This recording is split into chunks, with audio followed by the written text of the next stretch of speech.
Good morning, everyone. I hope you slept well, and welcome to this FENS special interest event on credibility in neuroscience. My name is Rik Henson. I'm here representing the British Neuroscience Association, or the BNA, and I will be chairing this meeting. The background to this session is, as I'm sure many of you are aware, recent concerns on the reproducibility of results in many fields of science, including neuroscience, and concerns about the research culture that we all work in, and whether that is really optimal for producing the best and the most open science. And it was these concerns that led to the launch of an initiative at the BNA Credibility Drive. And you can read more about our efforts to improve credibility in neuroscience on the web link shown on the screen. And this was with generous support from the Gatsby Charity Foundation. And so this is one of the events that we are organizing as part of our credibility drive at the BNA. And we're very fortunate to have 4 speakers today. Dorothy Bishop from the University of Oxford, Ben Bleasdale from the Wellcome, Tanita Casci from Glasgow, and Peter Stern from the journal Science. Each speaker will talk for just under 10 minutes. We won't have questions after each talk, but rather at the end of the 4 talks, we'll have 20 minutes or so for discussion, and we would really welcome any questions you have about the topic of credibility in neuroscience. So I will now hand over to Dorothy Bishop. I will just show her slides. Dorothy is Professor of Developmental Neuropsychology at the University of Oxford and very well known for her pioneering work in the field of open science. So Dorothy, over to you. Thanks a lot, Rik. I'm going to start out by talking not so much about the sorts of structural problems that we have with things like incentives that I think other speakers will be talking about, things that do affect the extent to which people are able to do open, reproducible science. But as a psychologist, I'm interested in actually the psychology of why it's hard to do science well, because I think that's one of the things that's come across is that quite often with the best intentions, we still find that we're doing science that isn't as good as it could be. And I'm going to focus here just on 2 biases. I think there's many more, but these 2 are the ones that I think it's easy to just give you the flavor of how I think about this. One is confirmation bias, and the other is a problem in understanding probability, which is a very elusive concept. Now, confirmation bias is the tendency to just only see and attend to and process information that agrees with our own viewpoint. And it's a very natural way of thinking, and it's in many senses a very adaptive way for humans to think, because we're not always sort of bombarded with information and unable to interpret it. We tend to interpret things in terms of what we already know. So I think people do a lot of cherry picking, and I'm sure there's people in the audience who've had this experience, which I have, where you think, oh, well, I'm interested in the association of X and Y, and you go online and you find yourself scrolling until you find a paper that shows that, and then you think, aha, jackpot, as in this cartoon. It's exactly what we all do. But of course, as good scientists, it's not a good way to behave. So this sort of bias, it actually interacts with another bias that is much better known, which is the tendency to have publication bias or reporting bias. This is a beautiful illustration from a study that was done on trials for treatments for depression. And if I could have the next slide, we know these studies exist because they're in a registry. And so this makes it possible to study how many papers actually don't ever see the light of day, even though they were done. Because you can pick them up from the registry. And what you see so far on this slide is that there's a lot of publication bias. So positive studies get reported almost always. Ones that get negative results tend to disappear from the literature. They either don't get reported, or we have what's called outcome reporting bias. If they do get reported, they then get slightly tweaked and different things are reported than were intended. If I could have the next slide. The thing is, it doesn't stop there. There's then something called spin, which is just sort of slightly changing what you actually found and describing it in an optimistic way. But right at the end, you see this citation bias. Now, this means that even if your paper gets into the literature, you don't actually get cited. Other people don't pick up on it. If it's negative, it's much less probable for you to get cited. So these poor little red dots on the right-hand bar are the studies that managed to survive and get reported despite being negative and didn't get spun and so on. But nevertheless, then they disappear from the literature, and you see the big green blobs are the positive studies. So we have this tendency to only concentrate and focus on things that we agree with what we want to say. And this really distorts the literature very badly. If I could have the next slide. The problem with this is that if I read a paper, I look at the citations that people put in their introduction. If I'm writing a paper on the same topic, I'll often sort of go back and look at those papers and cite them. But if prior papers only cite the materials that agree with a viewpoint, that viewpoint gets entrenched. And you can get a sensation that you've got a very, very strong effect, as was in the previous slide with the depression results. It really looked as if these things were highly effective, when in fact, this is just because you're missing half the evidence. And that's really a major problem. And so what can be done about it? Well, in the field of medicine, people started doing, and indeed I think in education, people started saying you have to do systematic reviews in order to get the full picture. Even those don't always work, though, if people don't report things fully, and studies may not get picked up even though they're relevant. So what to do? If I could have the next slide.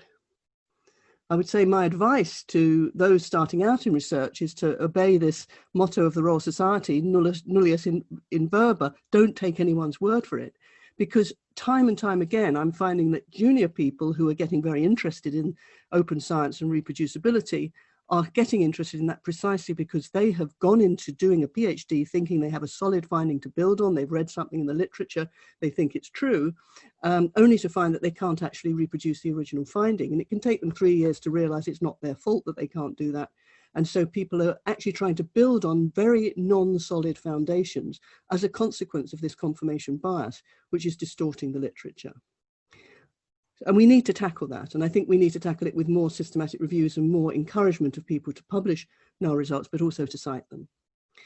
I'll turn quickly then to the second point, if I could have the next slide, which is to do with people's understanding of probability, and in particular, the extent to which not understanding p-values leads to the phenomenon known as p-hacking.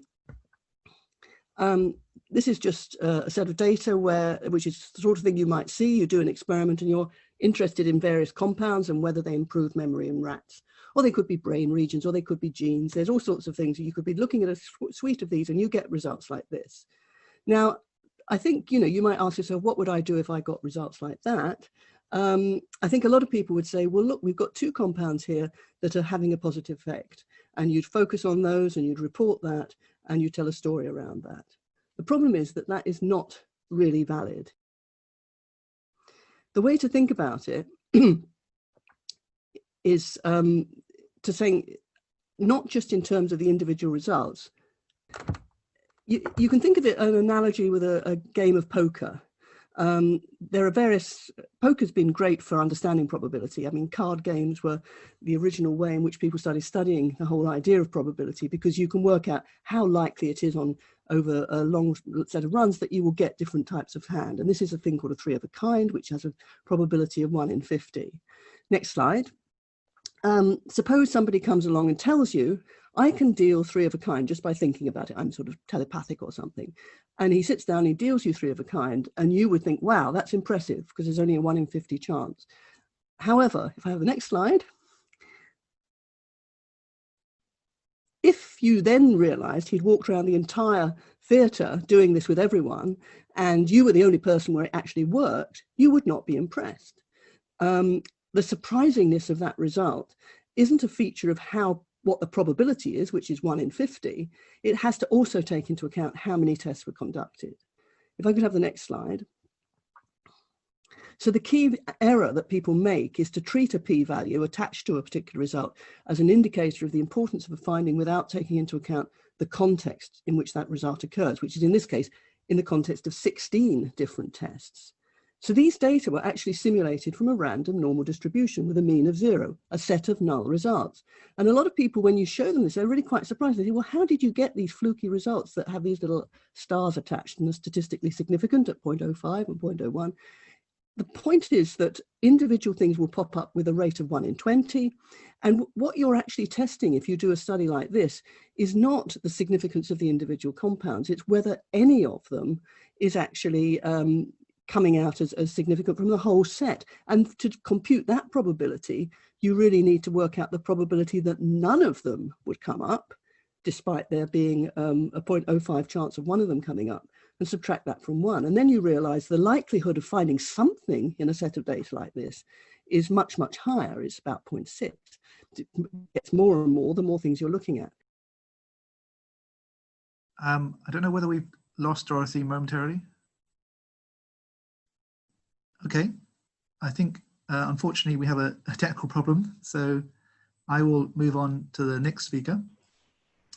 The next speaker is Ben Bliesdale.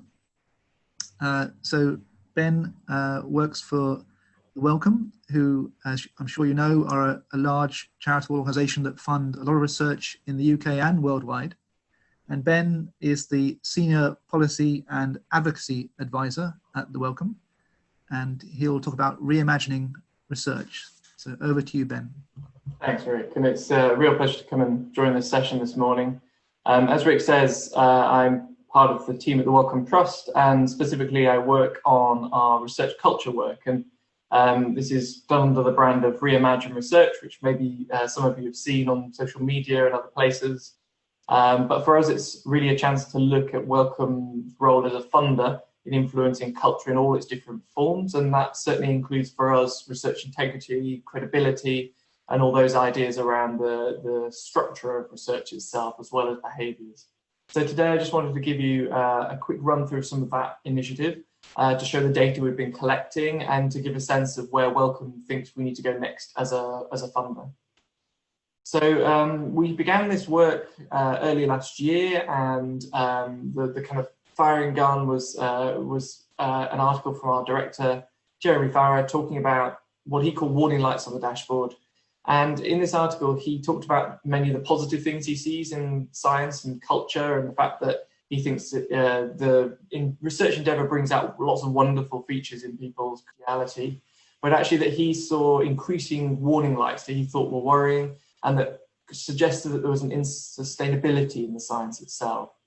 So we began this process by looking back at this term of excellence, which is a term that Wellcome uses pretty much everywhere. It's all over our websites, it's through our grant forms, and asking ourselves what we meant by that. So what were we asking for? What were we searching for? And the fact is that Wellcome doesn't define excellent anywhere, any of our literature, any of our website. And when we looked at what people were self-defining it as when they came to us with applications, we saw very much that people were leaning towards what they had done rather than how they had done it. And I think that's a very natural reaction in that situation, in that void of information, to err towards the things that feel most tangible, you know, your papers and outputs, versus the processes that get you there. And so what we're trying to think about is how do you start to change Wellcome so that excellence means more than that? Now, we wanted to do this in an evidence-informed way. We were aware that we had lots of anecdotal information, but we actually wanted to go out in a very structured way and collect information on the current culture. And to do that, we went through a three-phased approach of looking at existing literature, survey data, all sorts of stuff that's already out there, drawing that together and trying to understand it. We did a series of almost 100 individual interviews across the UK with people at different career stages, different disciplines, to dig into their experience of research culture. And then all of that built up to a global survey, which reached over 4,000 people. They very painstakingly went through 70 questions, which I have an enormous amount of gratitude for, and has given us a really great data set to understand the current culture, and to be able to pick out the experiences of different groups as well within that. And so I won't go through all the results today, but they're all openly published on our website. There's a big report, and I'd really encourage you to have a look if you have time. We've also published the anonymized data set as well, so if others would like to do further analysis, we'd absolutely welcome that. In terms of findings, we had lots of positive things. People are very proud about working in research. They see it as a really positive contribution to society. But then we did find those worrying undercurrents that seem to suggest that there's a lot of instability in science. And just to pick out a couple of key features to share with you today, we heard a lot about the current structures of research culture creating that unkind, aggressive, hyper-competition was a phrase that came up quite a lot. We heard a lot about how that feeds through into personal interactions, bullying, harassment, and this sense of isolation in the career path, so that it's very hard for people to speak up. And we find that that sort of personal environment then feeds through into the work itself as well. And it's not surprising when you think about that kind of pressure on individuals that you see worrying trends in terms of junior researchers feeling under pressure to produce certain results, a sense that metrics and the measures were pushing people towards a place where quantity was more important than quality. And not just bad results on that kind of negative outcome side, but actually also a sense that we're losing some of the positives. And the example on the slide there is this sense that creativity is being stifled. And I don't think anyone anywhere in the system, whether that's the funders or the researchers or the institutions, would ever say that they're against creativity. But actually, we're finding that people feel that the current environment really pushes down on that and actually takes that away. So I think we were quite interested in that idea that you're manifesting negative issues, but you're also taking away some of the positives as well. So you're getting a double whammy. So then just to talk a little bit about what we've done with these results so far. We really wanted to get out into the community to try to digest these findings. So we hosted a whole series of town halls across the UK where we've been getting people into a room back when we were allowed to do that. People of all different career stages, different backgrounds, academic staff, professional services staff, to discuss the findings and begin to think about ideas for changing the direction that culture is going in. These events have been really helpful. They've thrown up a lot of ideas about how Wellcomes can certainly get started, but also where other parts of the system might need to change as well.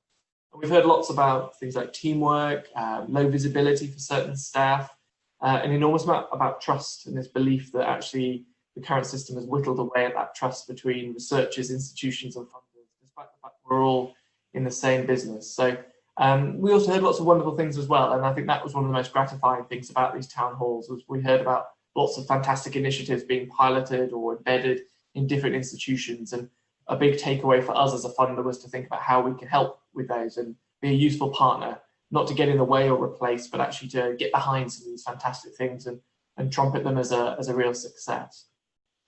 The other way we've been engaging people is more broadly through these cafe culture kits. We're very worried that obviously our town halls could only reach a certain number, and we built these physical kits. It comes in a cardboard box, as you see, and it's a bit like a board game that you sit around a table with some colleagues and you begin to digest some of the statistics and findings, and then it gets you to start to think about what, if those are the symptoms, what are the causes that sit behind them, and then what sort of ideas can you use to attack those.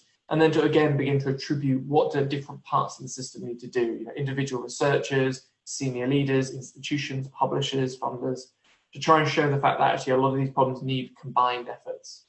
I would say that we have now built a virtual kit if you're interested. It's completely free and open. You download it off our website. I'd really encourage anyone listening today who's interested. The content is international focus. It should hopefully be really interesting. And what we've been then doing is asking people to collect their ideas that come out of this kit and share them on an open forum online.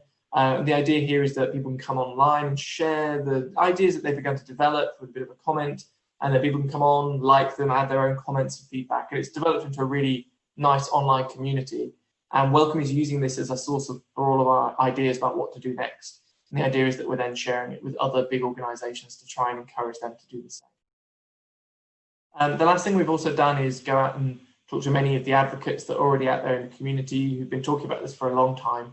We're aware that Wellcome's late to the party, and so we really wanted to make sure that we spoke to the many advocates who've been talking about good culture, good integrity practices, and also doing them, not just talking about them. And it's been great having a whole series of articles on our website from those who are running their own groups in a particular way and are able to say, this is what I've been doing, these are the benefits. This is what I have to do in order to make that happen, but it's really worth it. So again, I do encourage anyone to go and have a look. And then just to wrap up, I'll talk a very short amount about what Wellcome is going to be doing. So throughout all of this process, we obviously collected a lot of information on some of the negative aspects of culture. But actually, we've also been asking people to talk about what would a really positive culture look like. So, everyone has at least one environment that they've worked in their career that they really got a lot from. We've asked people to go back to that moment and ask, what was it about that place that was so special?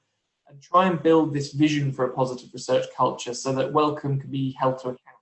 We can really describe something in detail that says this is the place we're aiming for, and this is what Wellcome will be thinking about every time we make a decision.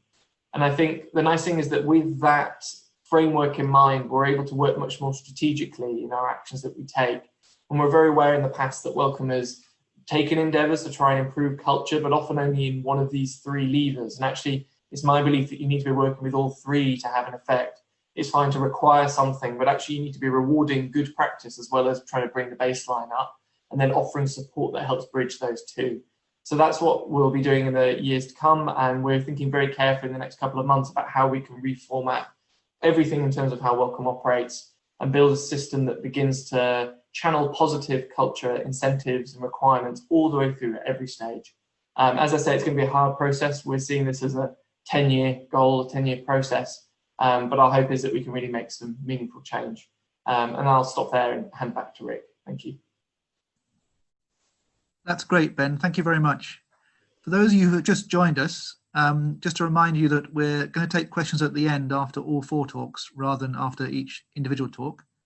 And for those of you who are concerned, we reassure you that Dorothy is back online, and Dorothy will be able to take questions on her talk at the end.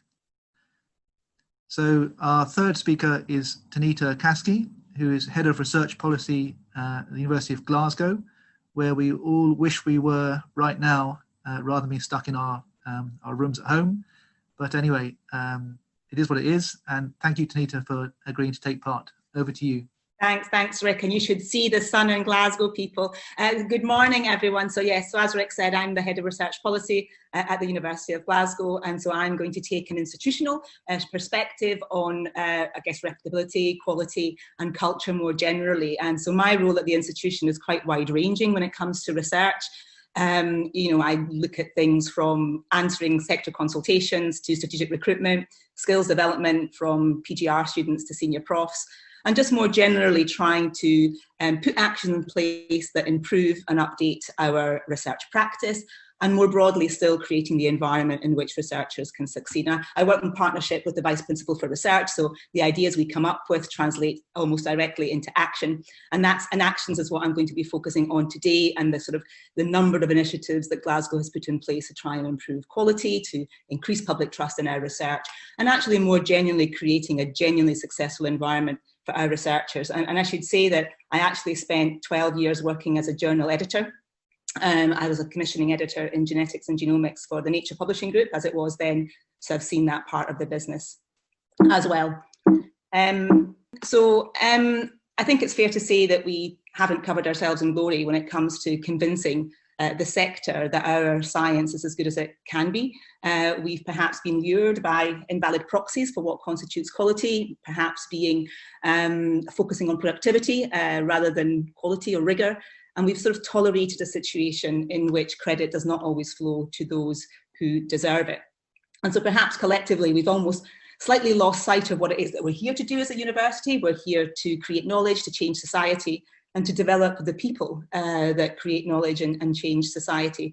And we've done so in a way that is a little bit fragmented across the sector. What researchers want for themselves is slightly different from what universities push for, and those values are sort of split between funders and publishers as well. And as a sector, we've realised we need to do a bit better, and so we have started doing stuff. But I think the key here is to bring those actions all together so that we are not also fragmenting at the level of the solutions. How do we decide collectively on a set of actions that will all push us in the right direction?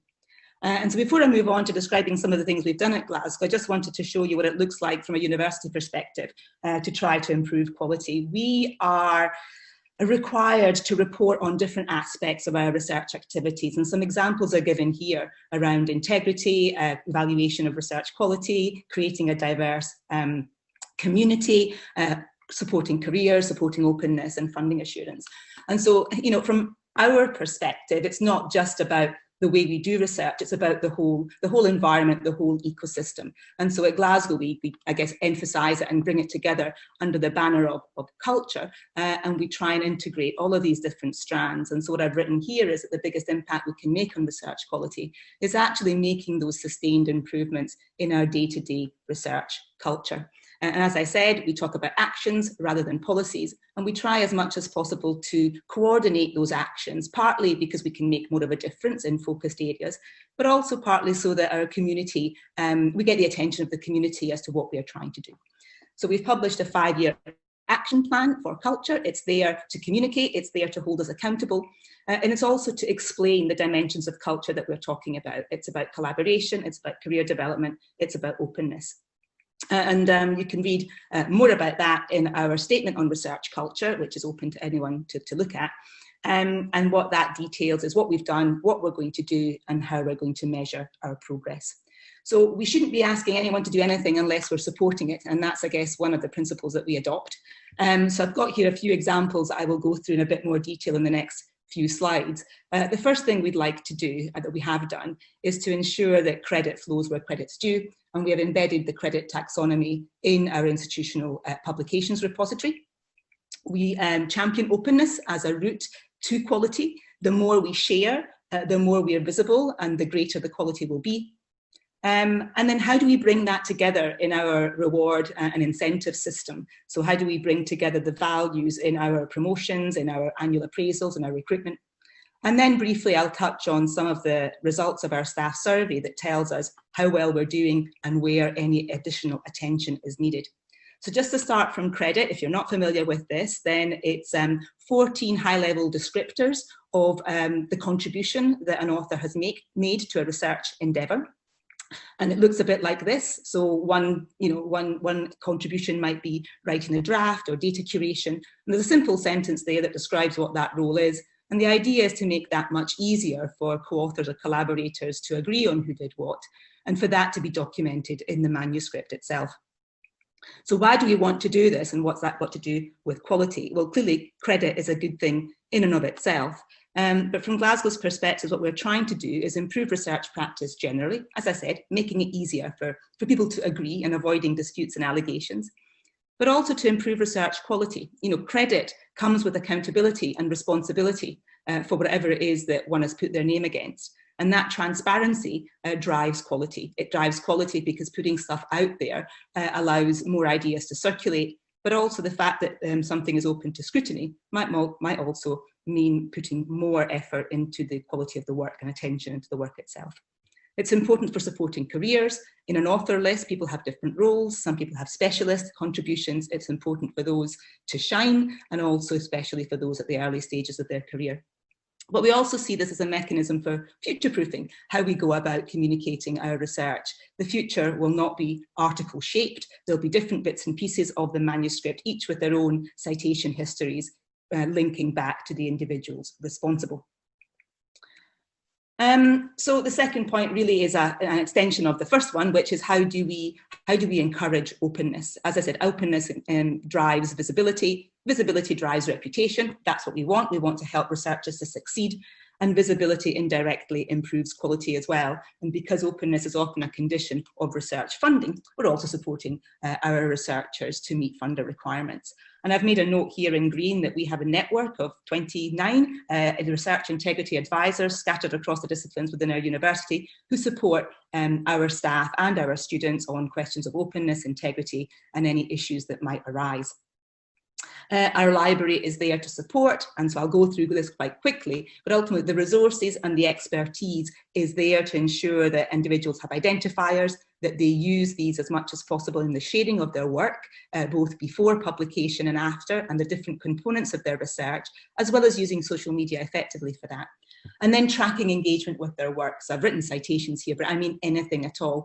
And this is quite important because if by analysing or by encouraging people to look at who is picking up their work, what is gathering attention or not, that feedback is going back to them about what a possible successful publication strategy might be that genuinely communicates what they want to communicate to the right audience.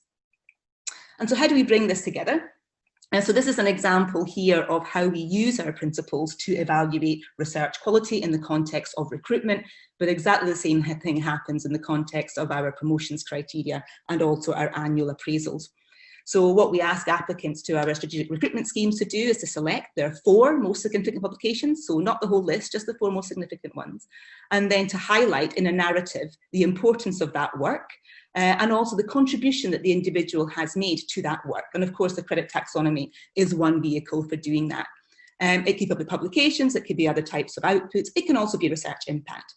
And then what the pink arrow is highlighting there is that we also ask applicants to document their commitment to open research, which again is as appropriate to the discipline. But again, it allows both the institution to communicate its values and the applicant to document the activities that they have done. So lastly, within a couple of slides, how do we know what we are doing and how do we know what to do next and where to place emphasis? So we ran our first culture survey last year. We'll run another one later this year.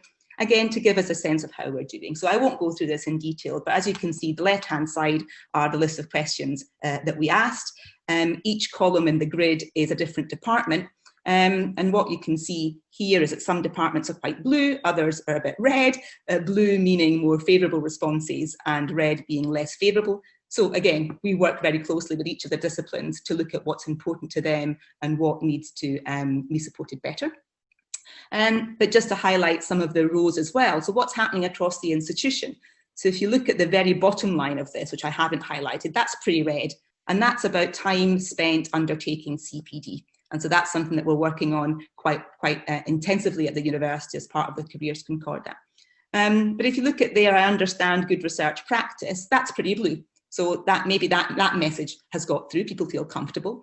And less so looking at the value in quality of output over quantity, which is a basic principle, I suppose, of what we're trying to do at Glasgow, and that more work needs to be done. And then just to end on a more positive note, what this is looking at is whether or not individuals feel comfortable knowing about different things and what they would like to know more about. So the bars in green are, I know enough about this, I don't need to know more. And the burgundy bars are, actually, I'd like to know more than I know already. So the areas in green are things like open access, open research, identifiers, integrity, data management. These are areas in which Glasgow's invested time and staff and expertise for the past 5 years at least. So it's good to see that some of that is working. The areas in burgundy are potentially the hardest ones, which is about research profile, how quality is assessed in each discipline, and how to write a good output. And these are actions that are quite prominent in our culture action plan. So I've added some links there to some of the more expansive descriptions of what we're doing at Glasgow. But just to say that I do think that the future is on our side. The future does not belong to people who churn out loads of papers. The future actually belongs to those who can demonstrate that they've made a difference and that are able to work together towards bigger things. Thank you.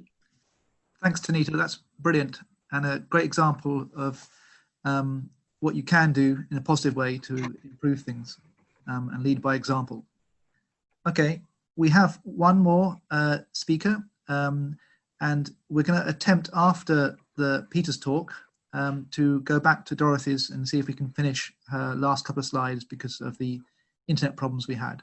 But first we have Peter Stern, who is a long-standing senior editor at the journal Science. So over to you, Peter. Thanks, Rik. Good morning, everyone.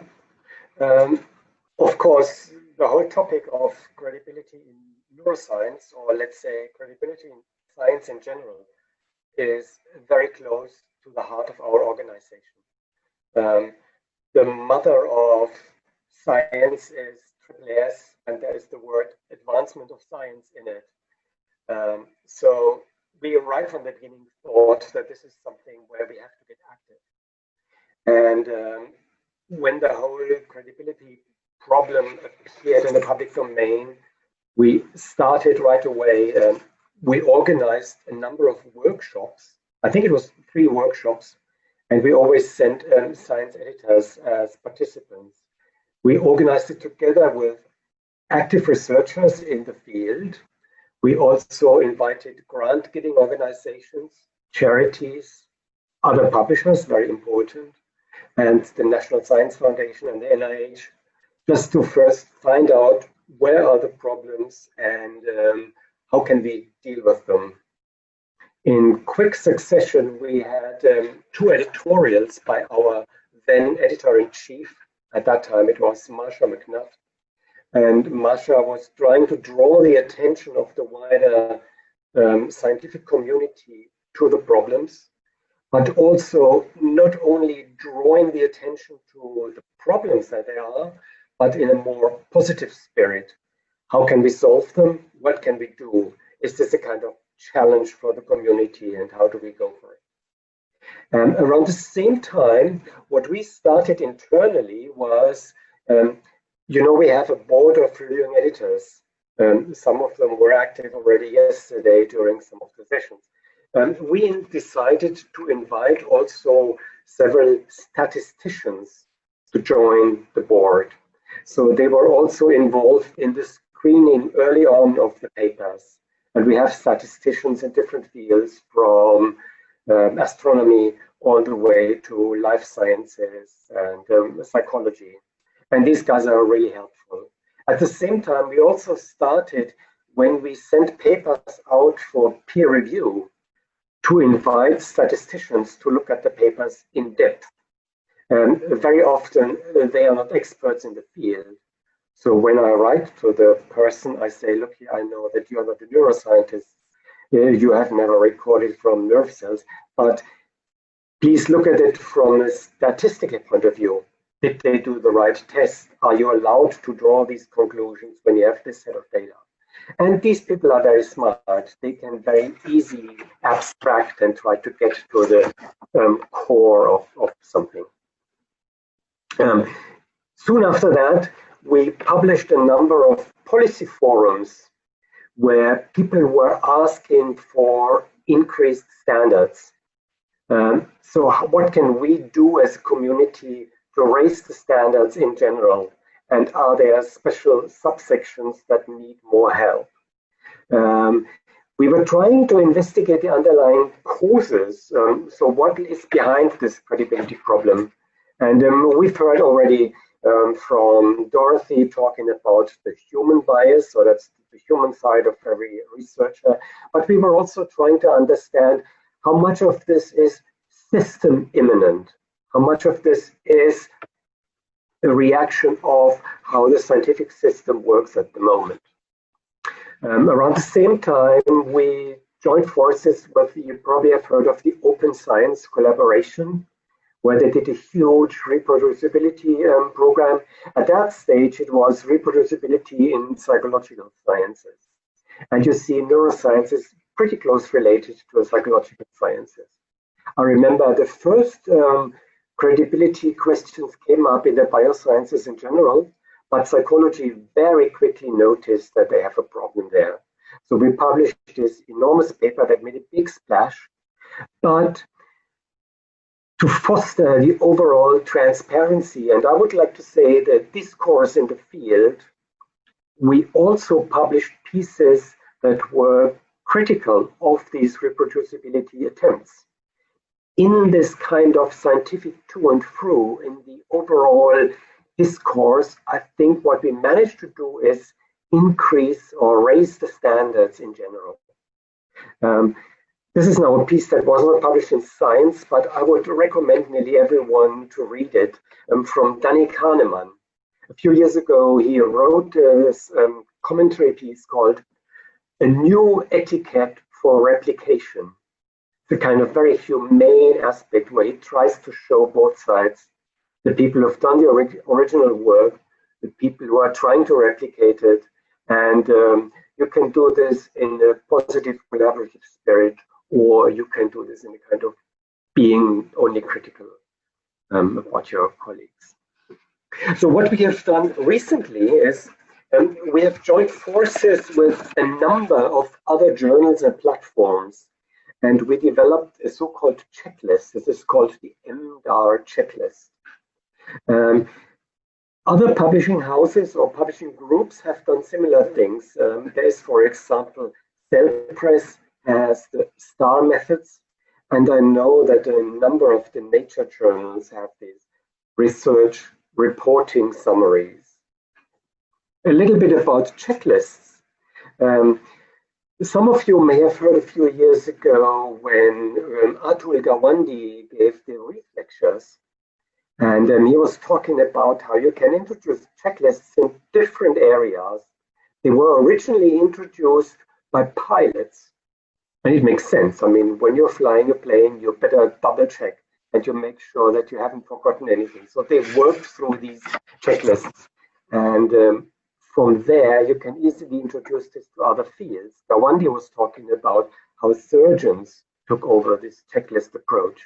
And at the beginning, there was quite a bit of reluctance. The field didn't like it. A good surgeon, of course, knows exactly what he's doing.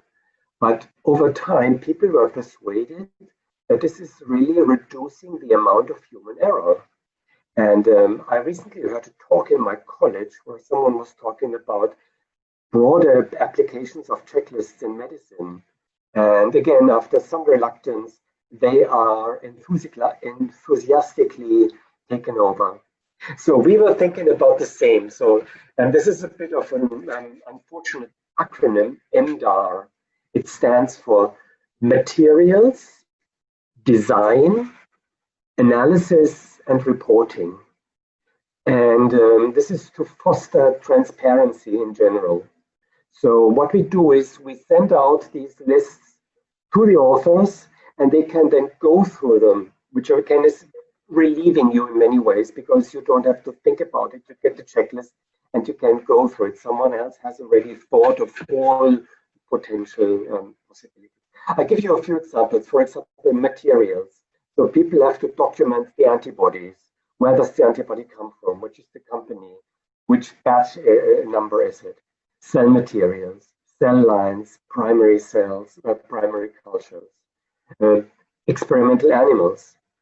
What kind of animals were these? Lab animals, inbred, what kind of strain? Field observations. So you see, were these animals that were caught in the wild and then experimented on? Plants and microbes. And then, of course, the huge field of human research. There can be tons and tons of bias. We have to find out, did we draw our selective group from a special subpopulation? How well is this documented?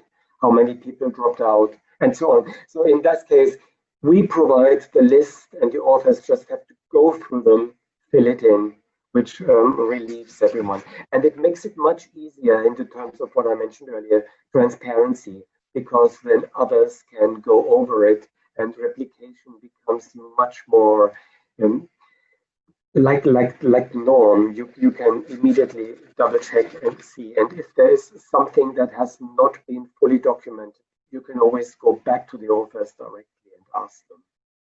We also ask all our authors to tell where the data are stored and curated. So if someone wants to get access to the original data, they can see them. A large chunk is design of the study. So has there been a proper protocol? Is there a laboratory protocol? Then the standards, I mean, this is now more or less accepted by everyone. How did you deal with randomization? How did you deal with blinding? Did you discuss the sample size?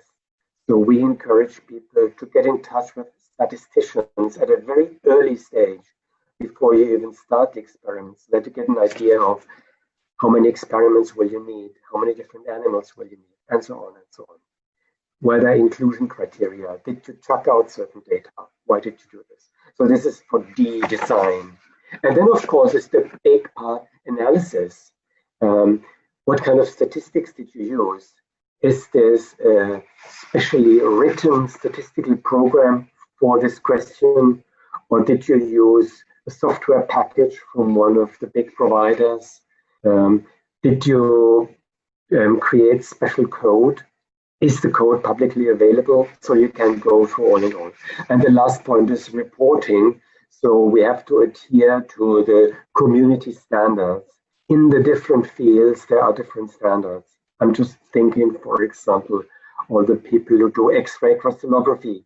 We have developed very high standards of how to deposit your data and how you report them. So we are trying to do this, and In typical scientific fashion, what we did first is we had an experimental phase.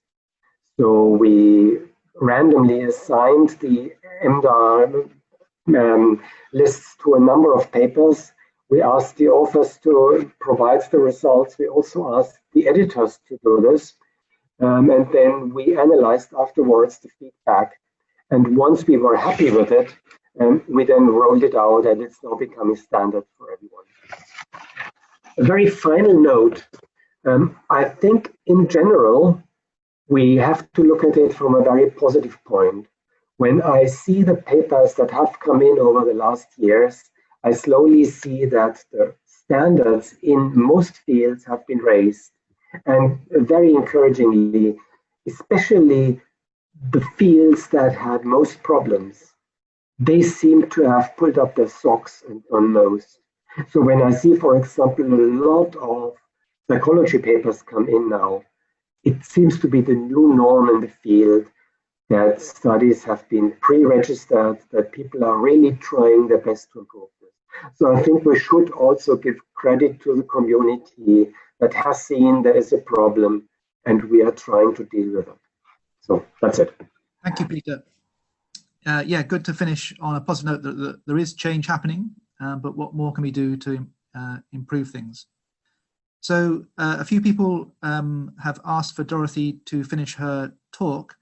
I think we've decided it might be best, since he only had a couple of slides left, that she will provide the link to her slides if anyone wants to finish off Dorothy's talk, because it'd be good to move now to the general question answer session, where we encourage questions from all of you, which I will try and field and pass on to the speakers. So please get those questions coming in. We have a couple already, but while we wait for some more, let me just get the ball rolling with a question really to all the speakers, but possibly mostly Ben and Tanita.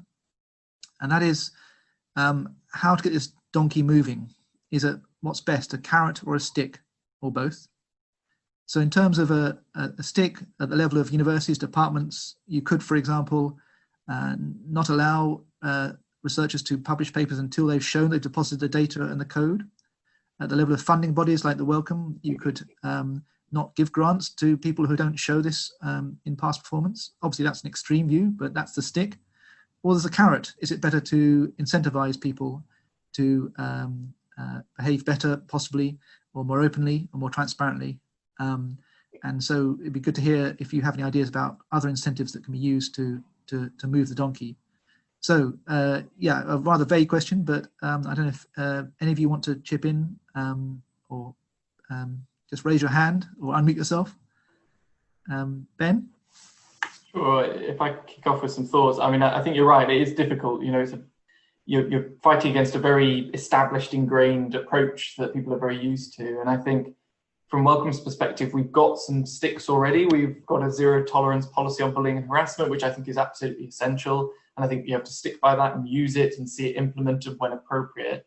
So I'm really keen that we do think about those incentives, because I don't think we've ever quite got them right before. I think they've always been quite tokenistic and something that is nice to have or it's nice to show. But actually, I think a really hard incentive where, you know, you will genuinely have a competitive advantage if you do X, is a very strong driver in the community, because people, you know, there is a healthy competition. I think is a very helpful thing. And I think it's about harnessing people's willingness to go that extra mile. And we know that there's lots of fantastic behaviors out there and practices out there already in the community. They're just not getting seen. So from my perspective, I'd say I'd really like to see movement on meaningful incentives. I'd like to see people being asked about stuff at grant committee and those answers mattering to the final result.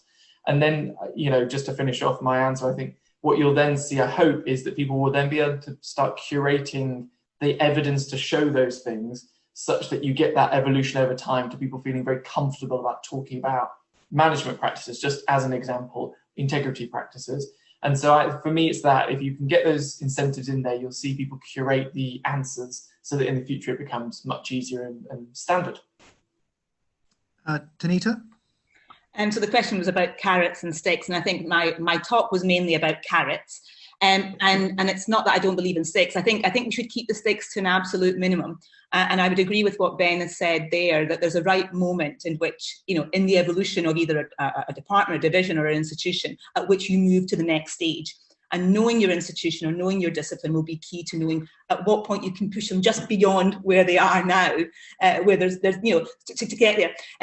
But just in terms of in practice what that might mean, so open access, absolutely. So what do? Do you say you will only publish open access, or do you only, are you only going to be allowed to publish if your data is available? Maybe yes, maybe no, but maybe a middle ground there would be, when it comes to your annual appraisal, your promotion, you can publish wherever you want. But see, when it comes to that, you're only allowed to put in those applications, those papers, work, whatever, that meet the criteria that we have set. And so that way you're allowing some local autonomy. There might be all sorts of reasons why people do things in a certain way. But when it comes to the things that matter, which is evaluating, then we would require it to be of a certain whatever property. And I suppose what that means is that if people have an eye to that, which they do, promotions forms, attract attention, then there'll be a sufficient body of, I guess, activity in those areas to allow that evolution to happen. I guess we ought to move on to questions from the audience. The first one is, well, again, open to all of you. Quality versus quantity. It's an excellent idea to encourage quality over quantity, but how do you actually reward people in the current system, particularly early career researchers? How do they get supported in demonstrating quality rather than quantity? Does anyone want to, Tanita? I'm happy to address that one. I mean, in some ways, ECRs are not different from anyone else in that what we need to do in an institution is to have that value, be embedded throughout. And I think the best way in which we can support ECRs is to ensure that the PIs are also rewarded on the same, with the same metric, as it were, by the same standards, and that our promotions, etc., systems reward that as well. So one of the things we did at Glasgow a few years ago, actually, is we systematically went round each division, each unit, and actually did a review of outputs and publications. It's external panels, and we just had a look at what constitutes quality within this discipline, what are the range of output types, and what does quality mean in these output types. So that understanding is, I think, the key to then moving towards encouraging that quality. And as I've said, I suppose as part of my talk, so much of our systems require only a small number of publications to be put forward for evaluation. I suppose that drives that behaviour as well. But I think the whole community needs to do this. And by community, I don't just mean the disciplines within an institution. I also mean when those CVs hit the funders' desks, then is that, or prize nomination desks or whatever, the same values need to apply. And that's where a sector-wide approach is going to be absolutely crucial, and those actions being harmonised across the system are really the only way. There's no point one university doing it. It's not fair on the staff. Yeah, I think there is good movement in that respect. So in the UK, the Research Excellence Framework, the REF, is now making it clear that people review on the basis of quality of their papers rather than the quantity or the impact factor. A related questions come in about the credit contribution. So is that something that early career researchers or anyone, again, can put on their CV to illustrate their role in multiple papers? And I think that's the answer is yes. That's something you could do very easily. Another question, that just move on because we've got quite a lot coming in so fast I can't keep them on my screen at the same time. Someone's asked that in their university there's no credibility initiative or no organisation. How would you start one? I don't know whether Dorothy has any thoughts on that, or yeah, I mean, I think you could contact the UK Reproducibility Network, because although it's called the UK Reproducibility Network, it's a network that is creating little hubs around Britain of people who are interested in promoting these practices. But there's a lot of also now international activity, and there are sort of clones of the UK Reproducibility Network happening in other countries. This is all very recent, but I think if you contacted them, and in particular Marcus Munafo, who is leading that exercise, they would certainly be able to give you a lot of advice and help. And there's quite a lot of easy, low-hanging fruit things that people can do, like, even just setting up reproducibility journal clubs where there is a mechanism for doing that, and there's shared information. And from little things that are often done by quite junior people, you can build ahead of steam. So I think don't despair. I think it really is possible, but you may need to sort of kickstart it by showing an interest, but you get a lot of help from the UK Reproducibility Network. There's another question here which related a bit to your talk about p-values, Dorothy, and it's to do with animal experiments where typically there are ethical considerations that you might only test a few animals, but then there's an issue of sufficient power to find a significant result using classical statistics. So I guess the question is, how can you reconcile these two? I mean, I'll just interject at some point that you don't have to necessarily do group-based analysis in your statistics. There are many examples, certainly in human neuroscience, where fantastic observations about the brain have been made on just a few volunteers, analysed individually, separately, and just showing the effect exists in 3 or 4 people is often sufficient to make a general claim, even though it's not formally done so. But I don't know if anyone else has any thoughts, Dorothy, perhaps about how classical statistics would work with small numbers of animals. Yes, I mean, it's coming down to, of course, the extent to which it's the effect size. I mean, are you looking at something that is sort of big enough that you can often, with some of the early work, it was very clear that you could get away with a very small number because you were talking about a large and highly consistent effect across people. But I think the questioner was talking about effects that are much smaller, where it has been, I think it's now recognized that it is an issue if you have minimized your sample size so much for ethical reasons, you're actually doing unethical research because it can't show anything. And that is now recognised by the people in the UK, the 3 R's, you know, the sort of reduction and whatever. I'm not an animal researcher, but the people who are concerned about that. But I think the implicit in the question is the idea of collaboration. And I think for many of us studying smallish effects, this is beginning to be seen as the only solution. In my own work, I'm looking at smallish effects in rare individuals. And I think the only solution is for groups of people to get together and collaborate and work in that way. And it's just not been the way we've been working, and it's been a mistake. It's been recognized in fields like, you know, some fields of medicine where Wellcome trusts were very good at forcing people to work together who hadn't traditionally done so in some areas of genetics. So I think more of that needs to be done, and we're all too competitive so that people all want to sort of be the people to make a discovery. You're just not going to do it for some of these effects. You've got to work collaboratively. And I think that can lead to better science as well. Absolutely. Team science and collaborations across labs in order to get the sufficient power. There's so many questions coming in. I apologize that I won't be able to ask all of them because there are simply too many. I'll try and do as best I can. There's one question here which resonates with one I had, which was for Tanita and also for Ben. Question about whether your surveys identified any key areas or factors that were informative. So the staff survey you did, Tanita, and also for Ben, your online forum, which I think is a fantastic idea. When will you collate the results and feedback, you know, key ideas from the people? So I guess that's for Tanita and Ben. What are the key messages for the kind of surveys you've done? I don't know who wants to go first. Ben, go on. Sure. I think in terms of key things from the survey, there's an enormous amount of information in there. You know, the report that we collated was a few of the highlights. It helps identify some of the key causes, so things like management, integrity, and other such things. I would say that you know, the findings on an international level are quite interesting as well, that there's more similarities than differences actually between systems in the world. And I think that goes to show that the culture of science and the way science is done is a very global endeavor. And I think everybody would say that. The fact that you can have conferences like this shows it. And the fact is that actually the incentives and the drivers of the tokens of success are the same. The fact is you can move between countries very easily because everyone recognizes that a Nature paper is great. You know, that sort of culture is everywhere. So I think that does mean it's very difficult to change. And I think in terms of finding those, you know, islands of change, it means it's all the more difficult because there's always a first mover disadvantage.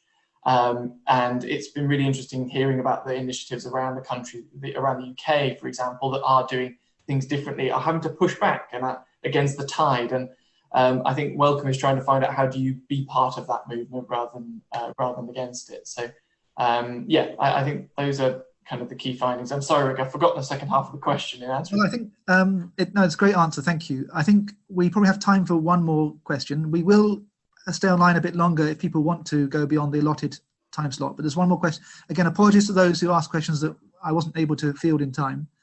But the last question is probably for Peter and Dorothy a bit, which is about publishing null results.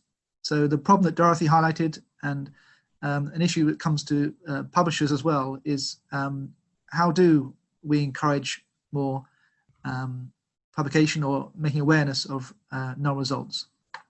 I guess maybe Peter to start. Yeah, this is one of the most difficult problems, and I have to be honest, we haven't really cracked it yet. The problem is, if you come back with negative results, there's always a question, did you do something wrong with your experiments? Did you look at the wrong parameter? We all know that looking at positive results is much easier, because then you try to follow the lead and you see there is an effect, and this is the reason why it is like this. So we haven't cracked it yet. In general, I try to encourage people to submit whatever they think is interesting to the community as a whole, and interesting in terms of trying to foster our understanding of a phenomenon. And if this is something that goes against, let's say, established wisdom or so, then please do so. And if it's a negative result, please come in and send it in. At the moment, there is a kind of bias in the community.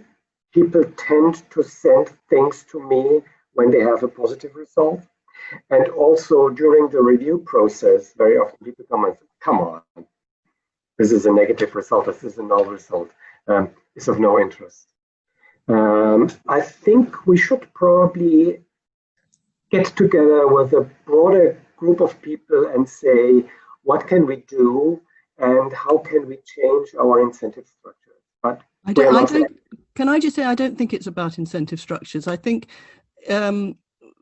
this has been going on since time immemorial, this bias for positive results. And there is a solution, and the solution is to use pre-registration. So if you do registered reports, you evaluate the science not after it's done. You evaluate the science in terms of, has the person identified an interesting question? Have they identified a suitable method for addressing it? And it gets refereed at that point. And then it's published regardless of whether the result is positive or negative. And some people say, oh, doesn't that mean we'll flood the literature with negative results? Well, the answer is no, because referees are not going to be keen on that, and they'll look at it very critically. And if they think your question is boring and it would not be interesting with a negative result, then they won't accept it. But I think if you have got a sensible question and you have evaluated it properly, the whole problem with our publication system is that we are evaluating the research at the wrong point. We're evaluating it after we've done the study, whereas we should be evaluating it before we've done the study, but in a much more rigorous way than is done when we're applying for funding. And that way you would then get around this issue, which is otherwise just, as I said in my talk, distorting the literature appallingly by only ever presenting. You can always think of a reason why a negative result might have failed, because we want positive results. So you have to really make that decision before you've seen the results as to whether this work is worth doing and then worth publishing. Yeah, I agree, Dorothy. I'm a great fan of registered reports, as you know, but I think there's also an avenue for discovery science which needs to be allowed. Oh, sure. Yeah, no, I mean, there is. But so I think that what you can't do is test the same hypothesis from the data that you can't formulate a hypothesis and test it from the same data set, which is what's happening a lot of the time. Just to reflect it back to Peter, as apologies as a sole representative of the publishing industry here, but when will journals like Science consider registered reports? And another initiative, I think, going back to carrots, is the use of badges on papers or kite marks to say that this particular paper, the data have been lodged, confirmed, or the report was pre-registered, the study was pre-registered, or whatever, as a way to get the scientists to move as a community, that if they see other people doing this, then they're more likely to do it themselves. I think that's a very good idea. Some sort of kite mark, perhaps. Something. I always see it as a kind of raising the standards. Once people say, oh, this is what the community wants, then everyone tries to follow the same lead and do similar standards. I also thought that Dorothy's idea was very good with this pre-registration, and this will also give a lot of credit to people with good ideas, because you really have to think hard first and persuade your peers this is really worth doing. Yeah. You know, this is the whole question about inspiration versus transpiration. So, and at the moment, very often what I see is people don't have original ideas, but they have huge labs, huge machines, and then just jump on something. And in this case, what we do is we will probably reward much more originality, much more coming up with good ideas. Once your peers have given you the thumbs up, you can then fine tune what exactly will be needed and you also get the input from the peers into the process, which can improve your science. I think the current system is corrupting, because what happens is I've seen people who've got a paper that, you know, they send it to Science or Nature, and then the reviewers come back and say, well, do this other experiment, and there's a clear sense that if that experiment works and is positive, your paper will get published, and if it doesn't, it won't. And the temptation that puts, because this can have a big impact on somebody's career, for people to tweak things or leave data out and so on, is huge. So I think we have to move to a system where you're not being accepted or not just on the basis of the results. It encourages people to tweak the results. And I think we have currently, I'm afraid, a very corrupt system. Thank you both. And I think we are out of time. Let me just say thanks on behalf of everyone listening to our 4 speakers for fantastic and stimulating talks. We do have some more questions on the chat. Maybe if the speakers are okay, we'll go on for another 5 minutes max. Is that all right, the speakers? And then we'll call it a day. One of them was actually addressed specifically to me about the paper I mentioned using small end designs. I don't know how to get back to the person who asked the question, but if you're listening, it's a paper by Philip Smith and Little, Small is Beautiful in Defense of Small End Designs. It's in the psychology field, but I think it applies more generally to even to animal experiments. If you didn't get that, then email me and I'll send you the reference. Okay, so a final couple of questions. Well, there's a few questions about high impact journals, I guess considering journals like Science, which are perceived as high impact, how to change the culture there. So I'll throw out some questions and maybe you can decide which one you want to answer, because there are so many of them. Yeah, so should we talk a bit about impact factor? I know this is quite an old topic, and there are concordats like DORA which address this, but I guess I've never heard an opinion from someone like Peter. What do they think about impact factors for a journal that is perceived to have a very high impact factor? I personally dislike the impact factor. To my mind, this is much too short-termish. The really good papers very often are ahead of their time, and it takes quite a while until they get accepted in the community.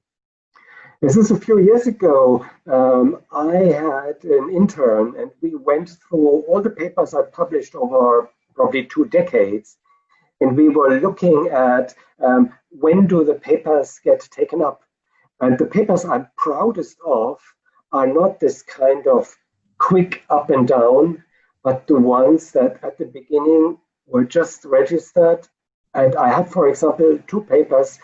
The inflection point was 7 years after publication, when suddenly the community took off, and I said, well, I think in this case we have done a good job. Unfortunately, at the moment, how the impact factor is calculated, no one noticed about this. And I think the community who is working in it will go back. And so my dream is always 10 years after the first results, someone is going to write a review. The field has developed in it, and they say, this whole field started with the seminal paper 10 years ago, and then I think I've done a good job. So if it was me, I think I would get rid of the impact factor immediately and just say, is this a discovery that pushes the field forward? Is this a discovery where many people will benefit from, and not something that gets cited immediately in the first 1 or 2 years after it comes up? So I struggle with this one a bit, because I agree that we shouldn't rely on metrics like impact factor. But at the same time, if you're, I don't know, reviewing an applicant with a CV of publications, I know that there are some journals which are harder to publish in than others. And that's down not so much the impact factor, but the quality of reviewing.